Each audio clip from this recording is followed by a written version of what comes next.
Hi, Midway. I am Mrs. Watkins, and I am a learning lab teacher here at Midway.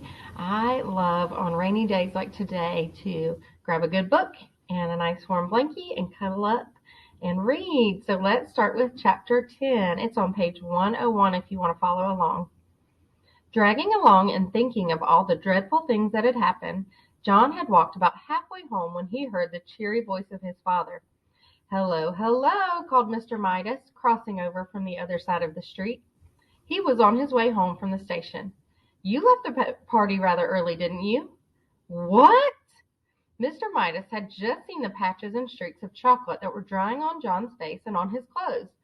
"Good gracious," he said. "No wonder you left the party early. How did that happen?"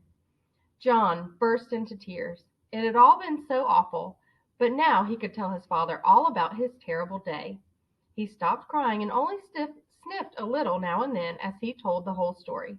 About taking the coin to the candy store, about buying the box that had turned out to have only one chocolate in it, about the toothpaste, about breakfast, the gloves, the silver dollar, the pencil, the lunch, the trumpet, and finally, the apple ducking water. "You mean to tell me they really all turned to chocolate?" Mr. Midas asked. "You're sure you didn't just imagine some of this?"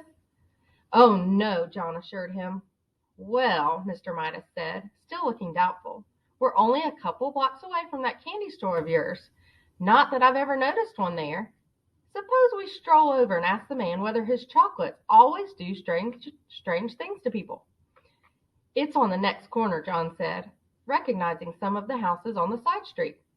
"Not the next house, not the next house.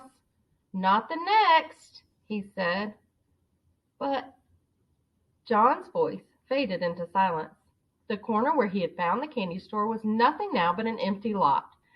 Flat, open ground, littered with a pile of rusty tin cans and broken bottles around a splintery old sign saying, "For sale." Said Mr. Midas, frowning anxiously at John. "I think we better pay a visit to Dr. Cranium before we go home." "That's where the store was, though," John protested, beginning to cry again. He had shed more tears in that one day, it seemed, and certainly eaten more chocolate than in all the other days of his life put together. "I know it was." Dr. Cranium was a busy man. As luck would have it, however, he was able to see Mr. Midas and John almost at once.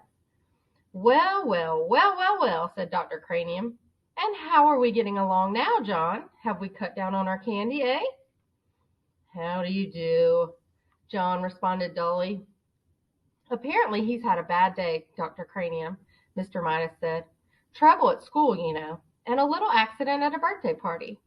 What I'm worried about is that he keeps saying that everything he puts into his mouth turns to chocolate."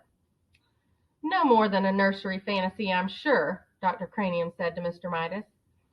"Well, John," he went on, looking down with a smile, "suppose you tell me in your own words what the matter seems to be." "Everything I put into my mouth turns to chocolate," John explained.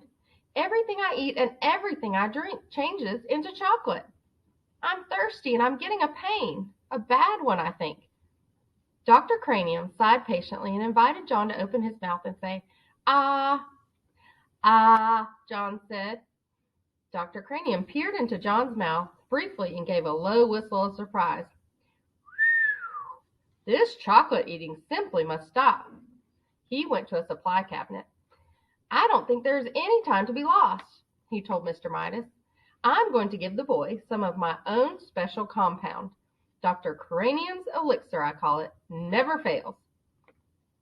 Dr. Cranium selected a large bottle from one of the cabinet's crowded shelves. He removed the top from the bottle. He got a spoon from another shelf. He filled the spoon with an oily, greenish-yellow medicine that had yellowish-reddish lights glinting in it. "It doesn't taste very pleasant," Dr. Cranium warned John in a pleasant tone of voice. "But I'm sure it'll do the trick. Clear the stomach and you clear the mind. That's what I always say." Dr. Cranium offered John the brimful spoon. "Must I?" John asked his father. "I know it'll turn into chocolate." "Go on," Mr. Midas nodded encouragingly. "Drink it down." John took the spoon between his lips. The medicine turned to chocolate. The spoon turned to chocolate. John choked and spluttered, and chocolate syrup spurted from his mouth. Dr. Cranium dropped the spoon in alarm. When it struck the white tile floor, the chocolate handle snapped into several pieces.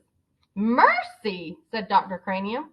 "I've never seen anything like it. The boy's whole system seems to be chocolatified. That it chocolatifies everything it touches." After he had recovered somewhat, the doctor went on. "I believe that this must be an unprecedented case of chocolitis. I shall call it Cranium's disease. I shall want to make an exhaustive study of the child. I think John has had enough excitement for one day," Mr. Midas said. And that is the end of chapter 2. And there is a nice little picture of John at the doctor's office spitting out the chocolate elixir. Thanks for reading along, Midway.